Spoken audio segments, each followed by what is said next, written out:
Actually এর আগেও কয়েকদিন ট্রিটমেন্ট করেছে আমাদের থেকে। এক্সরেতে আমরা দেখতে পাচ্ছি ওর সিভিয়ার স্কোলিওসিস আছে, স্পাইনটা ভেঙে গেছে।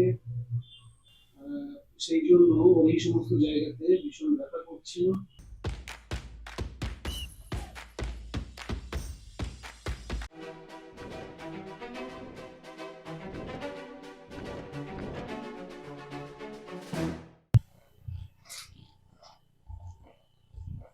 ব্যথা লাগছে না তো?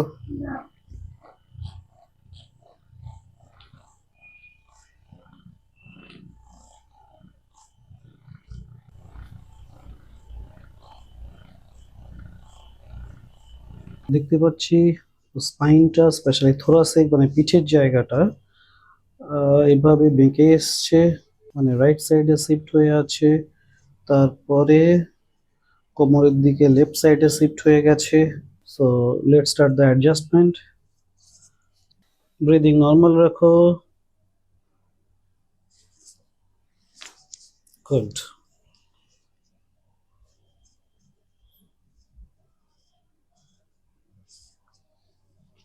একদম রিল্যাক্স থাকো।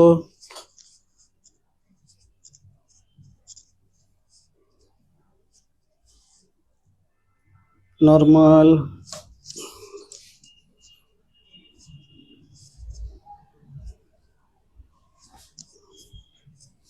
লুজ রাখো বডি।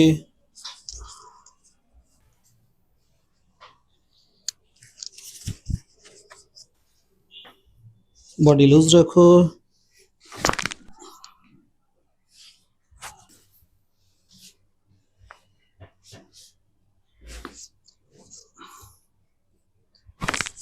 পারফেক্ট।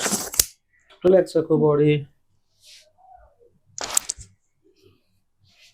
রিল্যাক্স রাখো body. Breathing normal. Relax. Loose রাখো বডি। একদম রিল্যাক্স। রিল্যাক্স রাখো বডি। ওকে।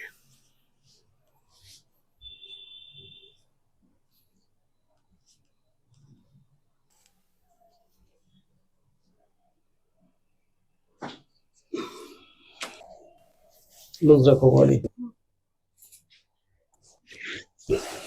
জোরে আর একবার। ওকে, ছেড়ে দাও। ওকে, এই হাতটা দাও একটু। অলরাইট। ওকে, এখন কেমন লাগছে? এটা আমার যে পিঠের ওই উপরের দিকে সাইডের রাইটে আর লেফটের দিকে ব্যথা ছিল, এখন অনেকটাই কমে গেছে, খুব একটা ব্যথা হয় না। তো এখন ভালোই লাগছে অনেকটা। অলরাইট। সো আমরা ওকে কিছু কারেক্টিভ এক্সারসাইজ দিয়েছি যাতে ওর কার্ভেচারটা নর্মালাইজ থাকে। তো সেই এক্সারসাইজগুলো বাড়িতে রেগুলারলি চালিয়ে যেতে হবে। Alright, thanks for watching.